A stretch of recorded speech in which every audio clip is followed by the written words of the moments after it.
चुनाव हार्ने प्रधानमन्त्री बन्ने चुनावै नजितेर पनि सांसद बन्न पाउने व्यवस्था। त्यो भएर यो 16 वर्षको इतिहासमा अहिले यो 16 वर्षको इतिहासमा 14 पटक सरकार परिवर्तन भयो, झन्डै 1000 मन्त्री भए, 31वटा मुख्यमन्त्री भए, 30वटा प्रदेश प्रमुख भए, 3 जना राष्ट्रपति भए, 3 जना उपराष्ट्रपति भए, झन्डै 3000 त सांसद भए। अनि सबै मिलेर खान पाएपछि यो व्यवस्था उत्तम हो भन्नु उहाँहरूलाई स्वाभाविक। मदन भण्डारीको हत्या कसले गर्यो? यो हत्या पत्ता लगाउँछु भन्ने मान्छे अहिले यो देशको प्रधानमन्त्री हुन्छ। मदन भण्डारीको हत्या पत्ता लगाउन कसले रोक्यो? त्यसको जवाफ हत्याको कुरा गर्नु। राष्ट्रपति तपाईँहरूकै थियो, प्रधानमन्त्री तपाईँहरू हुनुहुन्थ्यो, संसदमा 2 तिहाई थियो। अनि मदन भण्डारीको हत्याको याद आएन? अरू साथीहरूले भन्नुभएछ मलाई, थुनियो।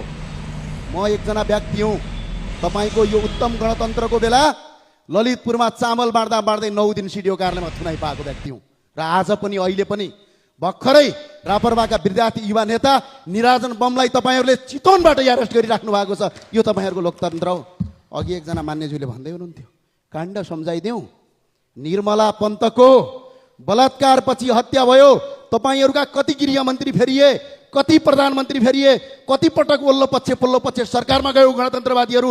एकजना निर्मलाको हत्यालाई अहिलेसम्म पत्ता लगाउन सकेका छौ। र अर्को कुरा सम्झाइदिन चाहन्छु, बाँदरमुढे घटना याद छ? निहत्या नागरिकलाई बम हानेर मार्या हो कि होइन? अझ अर्को घटना सम्झाइदिउँ, लमजुङका शिक्षक मुक्तिनाथ अधिकारीका हत्याराहरू आज यही संसदमा सांसद भएर हिँडिरहेका छन्। यसको जवाब चाहिन्छ कि चाहिँदैन? यो हो व्यवस्था? खुल्ला मञ्चमा